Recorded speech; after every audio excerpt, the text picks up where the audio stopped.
Shalom, selamat pagi saudara yang terkasih. Selamat datang kembali dalam program Renungan Pagi Spiritual Life.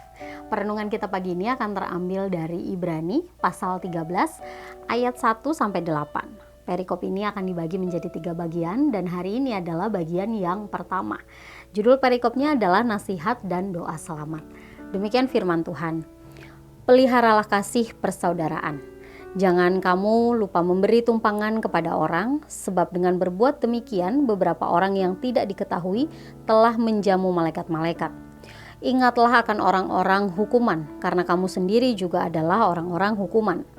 Dan ingatlah akan orang-orang yang diperlakukan sewenang-wenang, karena kamu sendiri juga masih hidup di dunia ini. Hendaklah kamu semua penuh hormat terhadap perkawinan dan janganlah kamu mencemarkan tempat tidur, sebab orang-orang sundal dan pezinah akan dihakimi Allah. Janganlah kamu menjadi hamba uang dan cukupkanlah dirimu dengan apa yang ada padamu. Karena Allah telah berfirman, aku sekali-kali tidak akan membiarkan engkau dan aku sekali-kali tidak akan meninggalkan engkau. Sebab itu dengan yakin kita dapat berkata, Tuhan adalah penolongku. Aku tidak takut, apakah yang dapat dilakukan manusia terhadap aku.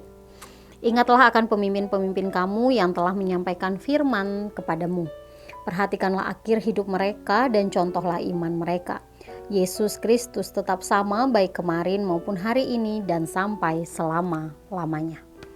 Saudara yang terkasih, dalam bagian ayat yang kita baca ini merupakan perikop terakhir dari surat Ibrani yang ditulis oleh Rasul Paulus. Di sini dijelaskan beberapa kewajiban orang percaya dalam hubungannya dengan orang lain. Nah, kita akan lihat kewajiban-kewajiban tersebut. Yang pertama adalah memelihara kasih persaudaraan.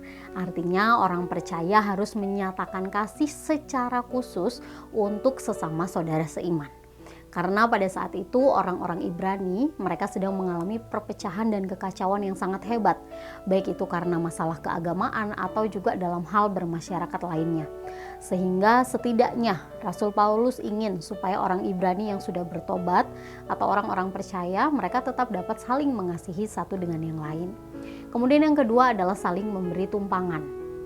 Dalam hal ini, Rasul Paulus berbicara mengenai orang asing di luar bangsa Israel ataupun orang yang tidak dikenal yang tidak memiliki tempat tinggal.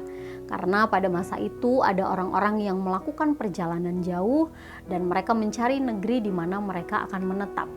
Jika orang percaya memiliki kesempatan dan kemampuan untuk menolong orang-orang tersebut, maka mereka harus memberi tumpangan. Yang ketiga adalah berempati terhadap penderitaan orang lain. Sebab orang percaya pada saat itu seringkali mengalami ketidakadilan atau diperlakukan sewenang-wenang. Sehingga jika ada orang lain yang juga menderita seperti mereka, maka orang percaya harus turut merasakan penderitaan tersebut. Kemudian yang keempat adalah hidup murni dan suci, terutama dalam kaitannya dengan pernikahan. Karena pernikahan adalah ikatan suci yang ditetapkan dan dipersatukan oleh Allah. Sehingga orang percaya dilarang untuk melakukan hubungan di luar pernikahan yang disebut persundalan atau perzinahan. Kemudian yang kelima adalah mencukupkan diri dalam segala hal. Orang percaya juga dilarang menjadi hamba uang, yang berarti punya keinginan atau nafsu berlebihan terhadap kekayaan dunia. Atau bisa juga cemburu dengan orang lain yang memiliki lebih daripada mereka.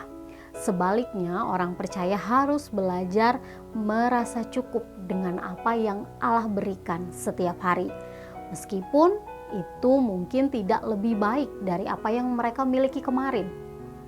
Atau mungkin tidak sesuai dengan apa yang diharapkan untuk masa depan.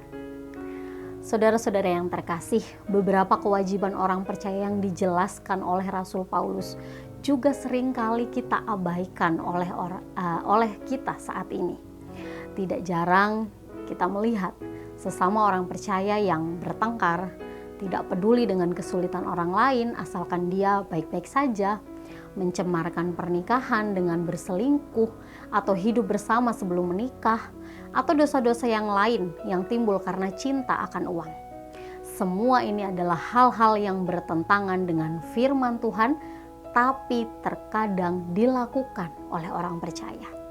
Oleh sebab itu, Mari kita terus meminta kekuatan dari Roh Kudus agar kita dapat menjaga hidup kita sedemikian rupa supaya selalu sesuai dengan kebenaran firman Tuhan. Saudara, marilah kita mengambil waktu sejenak untuk merenungkan firman Tuhan yang baru saja kita dengar. Saudara, berdasarkan beberapa nasihat yang dijelaskan oleh Rasul Paulus, adakah hal-hal yang belum saudara lakukan? Jika ada, mari datang kepada Allah dan membawa hal tersebut di dalam doa. Mari meminta kekuatan dari Roh Kudus sehingga saudara dimampukan untuk melakukan hal-hal yang sesuai dengan kehendak Allah setiap hari.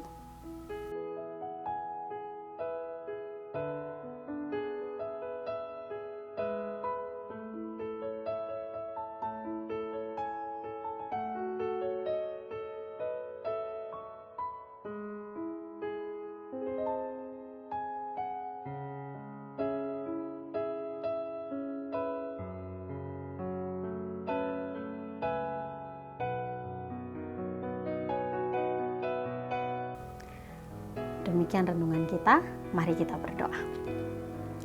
Ya Tuhan Allah kami, terima kasih untuk kasih setia dan penyertaan Tuhan dalam kehidupan kami. Terima kasih Tuhan karena Engkau telah menjagai kami dalam tidur malam kami, dan pagi hari ini kami bisa bangun dalam keadaan tubuh yang baik.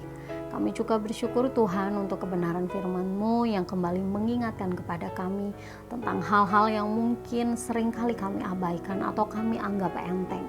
Tapi ternyata hal-hal tersebut adalah suatu dosa di hadapan Engkau Tuhan.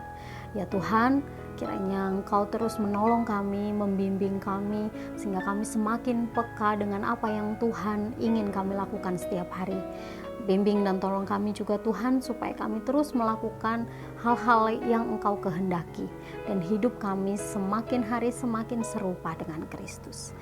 Kami serahkan seluruh kehidupan kami dan semua hal yang akan kami kerjakan hari ini Tuhan ke dalam tangan kuasa-Mu. Dalam nama Tuhan Yesus kami berdoa dan mengucap syukur. Haleluya. Amin. Demikian renungan kita. Selamat pagi, selamat beraktivitas. Tuhan Yesus memberkati.